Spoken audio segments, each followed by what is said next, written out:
Salam saudara-saudariku yang kukasih dalam Tuhan. Kali ini saya akan bersaksi bagaimana caranya Yesus menangkap saya dari kehidupan lama saya. Nama saya Andre Nathanael dari Kalimantan Tengah ya. Orang Ngaju, Dayak Ngaju ya. Usia saya baru jalan 22 tahun. Saya ditangkap Tuhan mulai usia saya 19 tahun. Itu sungguh luar biasa. Yesus menangkap saya pada usia saya 19 tahun. Kehidupan lama saya yaitu saya adalah seorang anak broken home yang tidak memiliki kasih sayang dari orang tua. Tidak terlalu banyak didikan dari orang tua saya. Didikan dari orang tua saya selalu sibuk dalam pekerjaan. Disitulah kehidupan saya mulai nakal. Kenapa kehidupan saya jadi anak broken home? Saya tidak bisa jawab. Tetapi kalau memberi pengertian apa penyebabnya, saya bisa jawab. Karena Yesus yang memberi pengertian. Kenapa saya jadi anak broken home, nakal begitu? Kehidupan saya selalu terjerumus ke hal-hal yang tidak benar dalam Tuhan pada masa muda. Yang pertama karena pergaulan yang bebas. Pada usia saya 12 tahun, saya pernah melakukan seksual pornografi. Gara-gara nonton pornografi ya. Di situ saya melakukan pernah memperkosa istri orang ya. Saya tidak ditangkap karena usia saya masih muda.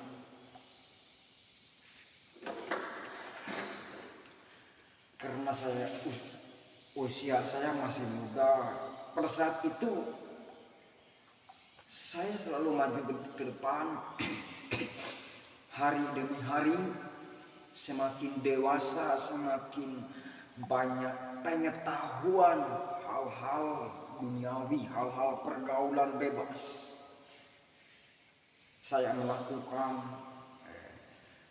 mabuk-mabukan, racik obat-obatan terlarang. Pada akhirnya membuat pikiran saya kacau, membuat kehidupan saya tidak kenal Yesus lagi. Dan semakin hari saya selalu ingin bercita-cita menjadi orang jahat. Karena di dalam hati saya merasa diri saya anak broken home. Tidak dikasih sayang orang tua. Selalu datang kebencian dalam hati saya. Selalu datang kekecewaan dalam hati saya. Ketika usia saya 19 tahun, disitulah Yesus menangkap saya di masa saya masih muda. Orang tua saya masih tidak kenal, tidak percaya kepada Yesus. Orang tua saya disebut ateis. Orang tua saya agama kerahingan. Pada saat itu saya dijamah oleh Tuhan. Saya ingin bertobat. Saya bertobat, saudara-saudariku yang kukasih dalam Tuhan. Selalu ada penyebab kita bertobat. Kenapa? Alasannya kita bertobat dan mau terima Yesus dalam kehidupan.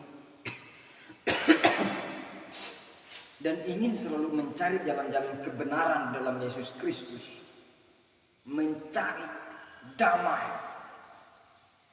Yang pertama ada sebab pepatah kata mengatakan tanpa adanya terjadi, bagaimana bisa jadi bentuk? Jadi di dalam kehidupan, apa yang terjadi permasalahan dalam kehidupan, itu akan pelajaran bagi kita. Akan pelajaran. Kenapa akan pelajaran? Karena kalau kita merasa sesuatu yang tidak berkenan di hadapan Tuhan, ngapain kita lakukan? Jadi yang disebut pertobatan, saudara-saudariku yang kukasih dalam Tuhan, itu boleh agama siapa saja bertobat, boleh. Jadi yang disebut pertobatan itu adalah kehendak diri kita sendiri. Kenapa kehendak diri kita sendiri? Karena sadar. Yang pertama, sadar menyakiti hati Yesus. Yang kedua, sadar banyak menyakiti orang. Saya adalah orang yang kalau orang mendidik saya paling kepala batu. Sebenarnya saya sudah bertobat, saudara. Jadi yang disebut pertobatan itu, yang dibutuhkan itu karakter. Jadi yang disebut memproses karakter itu tidak mudah. Yaitu kita diproses Tuhan itu melalui manusia atau melalui kehidupan berasrama. Ketika saya dididik di stream di Malang ya. Saya di Malang sekolah pelatihan. Di situ saya diperhadapkan dengan karakter teman-teman yang berbagai macam karakter. Pada awalnya saya sakit hati, mudah benci, mudah kecewa. Yang membuat kita hidup cepat jatuh dalam dosa. Karena mudah kecewa. Ingat, orang yang mudah kecewa, ia juga akan mudah benci sama siapa saja orang ia bisa benci. Karena berasal dari kecewa. Karena akar kejahatan yang pertama dimulai dari kecewa. Disitulah akan munculnya kebencian. Bahwa hal itu semua bodoh. Orang yang mudah benci, ingat, orang yang mudah benci, mudah kecewa itu orang bodoh. Jadi mental itu perlulah diasah. Jadi ketika kita bertobat dalam Yesus Kristus, bukan hanya rohani, tapi mental juga harus tangguh. Mental yang pertama adalah hati hamba. Yang pertama, makanan bukan makanan kata-kata yang manis, tetapi makanan adalah kata-kata yang pedas. Kata-kata yang pahit. Saya dulu mudah sakit hati. Saya dulu mudah kecewa. Kenapa alasannya orang mudah kecewa, orang mudah benci? Itu semua ada alasan. Karena ingin selalu mendengar kata-kata manis. Tetapi orang yang tangguh mental, bukan kata-kata manis yang ia cari, tetapi kata-kata pedas. Kata-kata yang bermotivasi. Disitulah akan mental terlihat. Kalau kita punya iman, saudara, mental juga harus tangguh di dalam Yesus Kristus. Ketika itu saya selalu berdoa, saya ingin selalu mencari kekurangan saya. Tuhan, apa yang ada kurang dalam hati saya berkata. Saya selalu berdoa tiap bulan, tiap saat saja.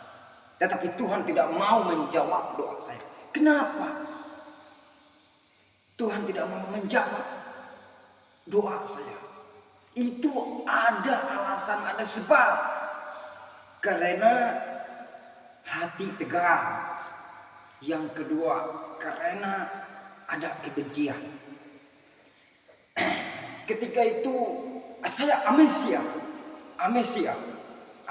karena kekecewaan, amnesia karena kebencian. Ketika saya di stream, saudara-saudariku yang kau kasih dalam Tuhan, saya pegang HP cerita. Ketika saya pegang HP, tiba-tiba ada yang dari kampung menelpon saya. Suara yang menelpon saya itu yaitu orang tua saya. Dan orang tua saya berkata-kata sama saya. Ketika mama saya berkata-kata dengan saya hanya mendengar. Ketika saya mendengar, pemikiran saya langsung kosong. Apa yang ada dalam pikiran saya kosong, apa yang ada dalam hati saya kosong. Dan saya langsung amnesia. Ketika saya bekerja, saudara, saya bekerja lupa diri sudah. Di situ saya memahami, saudara. Yesus mengetahui pemikiran-pemikiran kita yang kacau, pemikiran-pemikiran kita yang tidak benar. Ia bersihkan.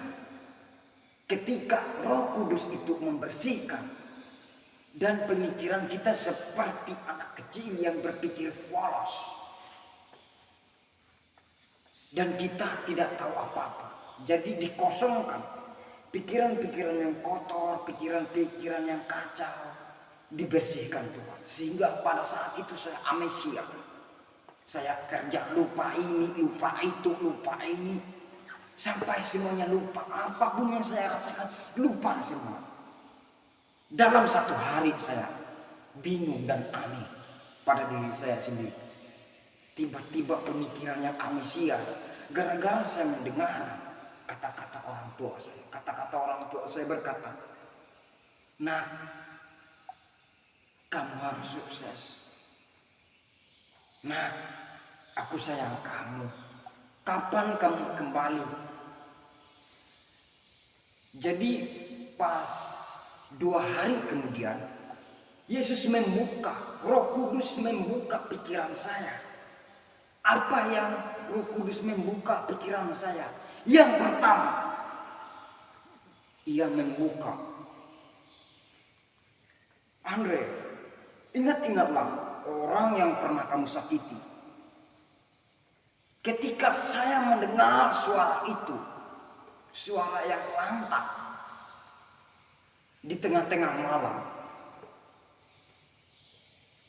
dan saya melihat cahaya di tengah-tengah malam. Di situ saya baru sadar bahwa selama ini yang saya doakan berbulan-bulan, bertahun-tahun belum dijawab. Tuhan menjawabnya, yaitu pada akhirnya. Kenapa harus pada akhirnya? Ia mengatakan, ketika bulan Desember saya terjamah hati saya, saudara. Karena saya memahami bulan Desember adalah lahirnya Raja Salom. Kalau kita tahu apa itu Raja Salom, berarti ada damai. Dan saya memahami diri saya dari kekurangan-kekurangan diri saya. Saya masih belum ada damai. Ketika Roh Kudus menjamah saya baru sadar diri bahwa yang disebut pertobatan itu, saudara, bukan kita langsung loncat dari depan. Tetapi pertobatan di dalam Yesus yang sejati adalah dimulai dari belakang. Diperbaiki masa lalu. Kalau kita meninggalkan masa lalu kita, saudara, sama berarti kita meninggalkan seseorang, membuangkan seseorang, meninggalkan rasa damai sejahtera. Tapi kalau kita ingat orang yang pernah kita sakiti di masa lalu kita, ingat, minta maaflah dalam hati yang tulus, dalam kebenaran. Di situ akan ada jemahan kasih, jemahan damai, dan jemahan pertobatan. Ketika itu saya memahami, wow, gimana kalau saya minta maaf, saya diludah, saya dianiaya. Saya berkata, Roh Kudus berkata, jangan takut. Kalau engkau dianiaya, kalau engkau diludahi, itu adalah upahmu. Dan saya mendengarkan hal-hal itu. Saya tertawa. Oh iya Tuhan, aku siap, aku siap. Ternyata ini yang Engkau kehendaki kepadaku saat ini. Di situ saya sadar. Ketika itu saya pamit. Saya pamit dari Malang, pengen pulang ke kampung. Saya pamit sama orang tua, saya pamit kepada bapak rohani saya pamit kepada mentor-mentor, semuanya saya pamit. Ketika itu semuanya sudah dipersiapkan Tuhan. Pada awalnya bingung sih. Ketika kita bertindak, kita bingung. Tapi saya sadar Yesus sudah persiapkan. Jadi saudara-saudaraku yang kukasih dalam Tuhan, kalau kita belum merasakan damai sejahtera, berarti di dalam hati kita masih ada masalah. Baik masa lalu kita ada bermasalah sama orang, apalagi yang di depan. Hidup saudara, jangan hanya bahagia di depan saja, tetapi di belakang kita banyak menyakiti orang. Yang membuat saya sadar, yang pertama karena keegoisan.